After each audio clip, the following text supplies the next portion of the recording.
Definition of a second home. It is a property that you plan on spending time in from time to time, and you don't lose control over the ability to occupy that property. And that's the big one. Welcome to the STR Home Financing Podcast, where we believe a legacy is something you build, not just something you leave behind. And now, here's your host, Jeff CHISUM.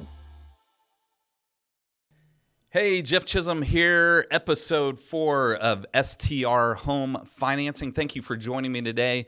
Really appreciate it. It means a lot. Would mean the world to me if whatever platform you're on listening to this, you could go like, subscribe, comment, rate, all of that good stuff that supports what we're doing, what we're trying to accomplish here, which is educate, inform, and empower people to go out, take action in the space of STR property acquisition. So I specialize in financing.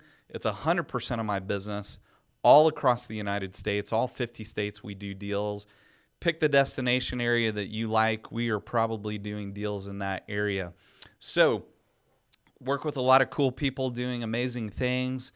Our biggest opportunity around educating people with STR financing has been with the 10% down second home occupancy loan through Fannie Mae, which it amazes me on a regular basis how people think they know the correct information around the product to the point where I wouldn't call them arguments, but definitely opportunities to correct people in their understanding of the policy, what can be done, what can't be done, what's in the actual policy. And that comes from other loan officers across the United States. So one of those areas is distance. So I get all the time, 50 miles. I understand. I've been told that my property that I purchase has to be at least 50 miles from my primary residence, and I'm here to tell you today that there is absolutely no mileage requirement. So if anyone tells you that there is, it was old policy, it doesn't exist anymore. So what does that look like for you? What does it look like for your scenario, what you're looking to do? So it may mean that you live in a metropolis area, maybe a suburb, and you're a physician, or you work downtown, something along those lines. So I'll go with the physician route. I have a lot of clients that are physicians. They live out in the suburbs. They work in the city.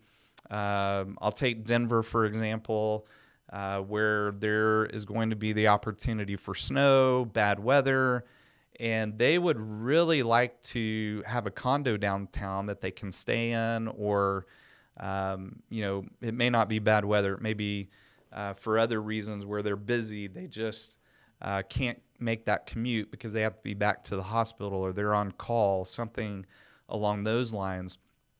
And so the idea around 10% down second home financing never really crosses people's minds in that scenario because it is so close to their home. So on the last episode, we talked about the requirements for the second home occupancy loan, the very first one being that your intention is that you're going to occupy that property at some point during the year. Well, if we hold that up against this scenario, yeah, that absolutely is the definition of a second home. It is a property that you plan on spending time in from time to time, and you don't lose control over the ability to occupy that property. And that's the big one. You don't lose control over the ability to occupy that property. So let's talk about what that looks like in the short-term rental world. So this situation with the physician, the condo, they plan on staying there. Condos are in high demand on a short-term rental basis. Could you rent that out? Absolutely. What can you not do? You can't put yourself in a position where if you chose to occupy the property, you couldn't, because you're in some type of legally binding agreement that would prohibit you from walking in the door whenever you wanted to. So that's going to be a long-term lease, any type of timeshare where you're contractually obligated to make that property available a certain amount of time per year, and you wouldn't be able to occupy it. So there's no distance requirement. It could be a lake community that's close to you.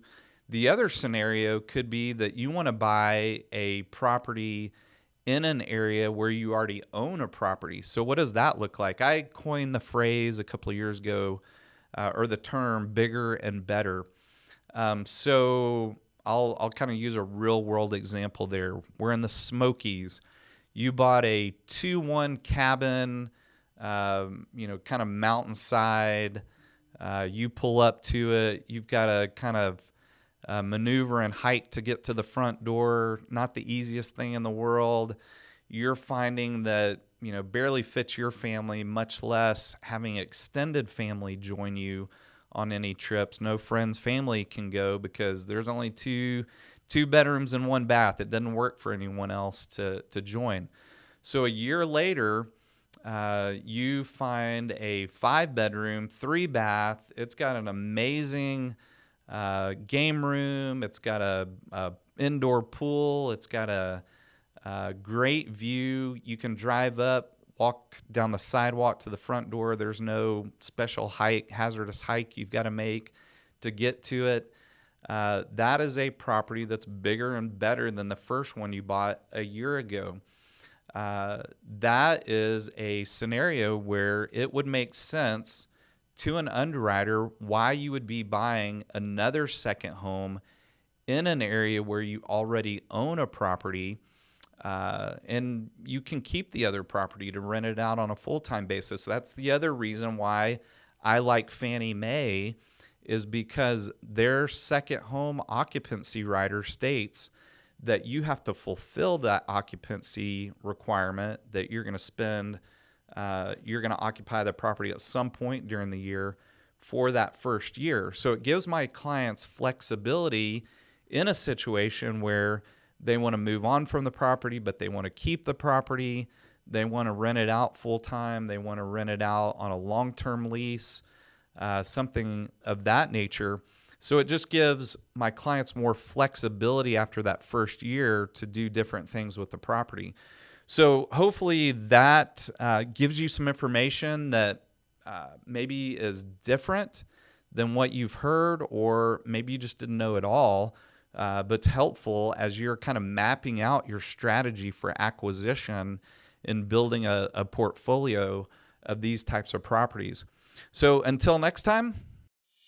Jeff CHISUM is a registered mortgage loan officer, NMLS 673623 for North Point Bank, NMLS 447490. North Point Bank is an equal housing lender. All programs and products discussed on the show are subject to change without notice.